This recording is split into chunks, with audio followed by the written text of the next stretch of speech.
This is The Professionals, a podcast by music business technology and broadcast media technology students on Outcast OCCR Owens Community College Radio. In this series, students will interview industry professionals in their respective fields to help gather an idea of what it's like to work in their industry. Hello, my name is Ning. Today, I'm going to introduce Dr. Robert Satterlee. He is a pianist. He gave performance throughout the United States and played concerts in China, Thailand, Sweden, Holland, and Kenya. And he is a professor of music. He has been teaching in Bowling Green State University since 1998. And welcome, Dr. Satterlee. Thank you. Yeah, and thank you so much for being here. And could you please give an explanation of what exactly is your area of expertise? Of expertise, certainly. Yeah. Well, my area of expertise is piano performance. So I started playing piano at a very young age, and all of my academic degrees are in piano, and that's primarily what I teach at Bowling Green State University now. Oh, that's good. And could you please give me a little bit explanation of what the responsibilities are of your job now? Sure. Yeah. So my job now, my teaching load is just teaching private piano lessons, where I meet with students one-on-one for 1 hour each week, and then give them piano lessons. I have done other things in past years in my job. Sometimes I've been a chamber music coach, where I coach, groups of small groups of musicians from like 3 to 5 people in chamber works. I'm not doing that right now, but I've done that in the past. And a long time ago, I did teach some courses, but I haven't done that for quite a while. So now I'm just teaching piano.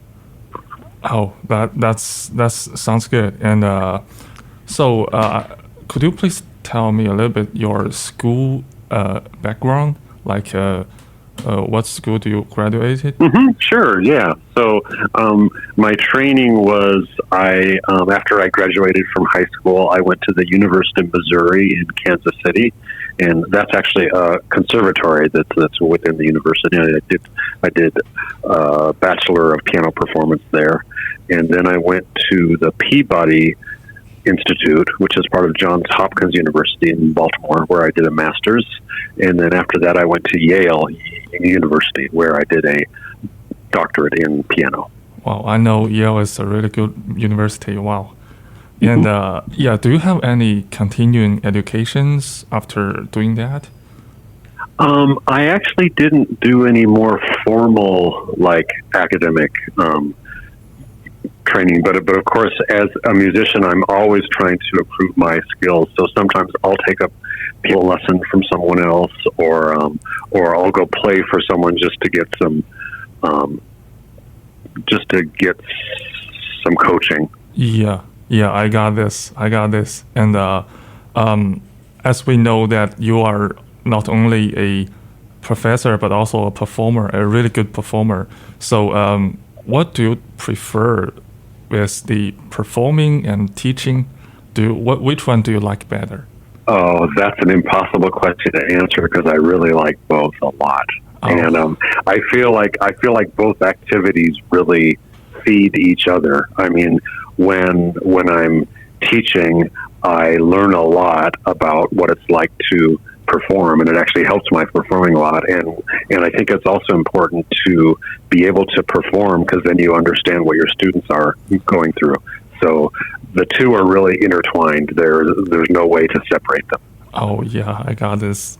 And I know that now you have a little bit later time, or you have more available time for doing your own stuff. But I know before a few years ago, you were very busy, right? And how do you arrange your time in that years to Yeah, balance well, your teaching job time and your personal time? yeah, and I think that's the most difficult thing for a university professor, at least in the field of music, because there's never enough time to do what you want to do.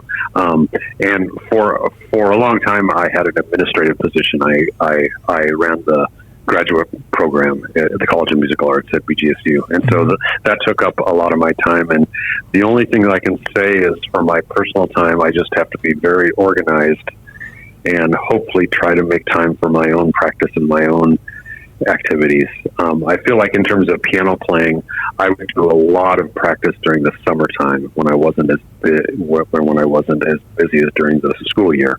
And I find that really helped during the summer to try to prepare for my performances during the academic year. Oh, so I can hear that you're very enjoy now the time that you can have more time to do your own practice. Right? Yes, it's great. Since I'm on leave right now, it's great. That's great. Yeah. And what is your favorite part in your job? Like, what do you like best in your job? I think the one thing that probably gives me the most satisfaction is seeing my students improve. Seeing my students start to understand, important things about piano playing or concepts of music, how music is put together, how you can express it. When I see them start to grow and develop as musicians, that's the most interesting thing for me. Oh, how about performing? Performing, I like a lot. And of course, it often brings me great joy. Sometimes it brings me great sorrow. So it's really difficult to know what's going to happen when I'm on stage. But it's always interesting. You never know what's going to happen. Yeah, I know always that for a good teacher like you, that seeing your students' progress is a very pleasant thing, right? Yeah. And I have another question about the job. That what are the advantage and the disadvantages do you think in your job, with your job? Well, I'm actually very happy in my job, so I don't feel like there's a lot of disadvantages. I mean, I feel really fortunate to be able to do what I'm doing, because as a musician, it's actually, career-wise, it's very difficult to make a living. So I feel very happy to have that job. And I think that the advantages are there's just a lot of personal satisfaction in working with students and in being able to perform for other people. Oh yeah, I can get it. I have this kind of experience that to teach others and also learn from others. I can understand that if while I was teaching, I can also learn a lot from my students. That's a very good part, right? Yeah. And what is your future plan for performing and teaching? Well, just this spring, I have a lot of concerts planned. I'm leaving on Friday for a tour in Texas where I'll play 4 concerts, and then over the spring I have probably 5 or 6 more concerts. So the spring is really busy with performances. As for beyond that, I'm sure that next year I teach at the Interlochen Arts Camp during the summer, so I'll do that again, and I'll do some performing there. And then I'll probably next year, right now I'm trying to plan concerts for next year, so I'll probably be doing some traveling, playing some concerts. Oh, yeah, that's really good. I know that you have traveled a lot around the world, right? Yes. And I want to ask what country you like the best when you travel? That's again an impossible question to answer. I've been to many interesting places. Of course, I'd love to go to China and haven't been able to go there since pandemic. That's always really interesting. I love to go to Europe. Mm-hmm. It's such a beautiful place and so many different, unusual places to visit there. I haven't been to Australia yet or to New Zealand, and I'd love to go there sometime. And of course, I'd love to go back to Africa, because that again is very unusual, very interesting place. Yeah, I know that there are a lot of world music that you can experience if you travel around the world. And Yes. I hope I can have that kind of experience like you. Yeah, because it's really great. Yeah, that's very joyful. And I have a little specific question about the performing, and this is the last question. And actually, that's a little bit specific and professional. I play piano as well, and I know I've experienced some piano teachers, and they taught me differently. Like when I was playing Mozart, like the classical music or the Baroque music, and some teachers tell me that you need to follow the rules and play like what they sound like. How to explain? It's just like for example, if you play Mozart, you need to play what Mozart want the music be. But some other teachers tell me that you can express yourself, like you have your own expressions and forget all about the rules and the like the historical things, like forget Mozart. And which one do you like? You like the better, and which one do you like is the good or bad? Well, I think that you're talking about, two different issues which have to be in balance. I think it's really important to respect what the composer wrote.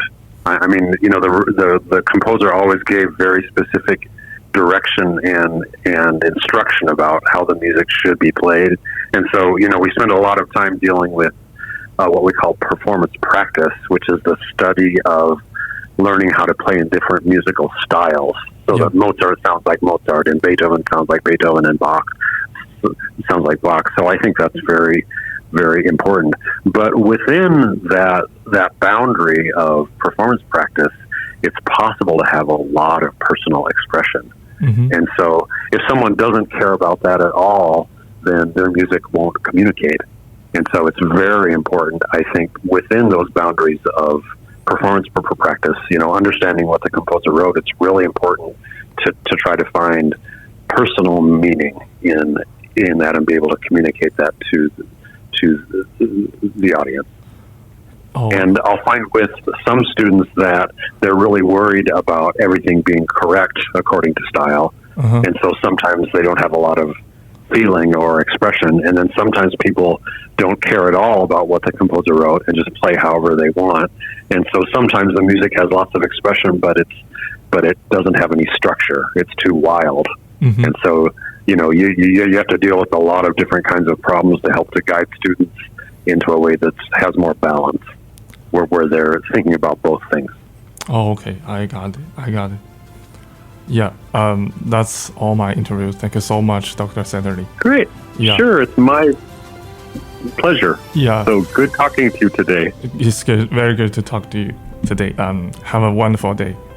Okay, you too. Take care. Bye-bye. Thank you. Bye. This has been the Professionals Podcast by Music Business Technology and Broadcast Media Technology students. Join us next time on Outcast OCCR Owens Community College Radio.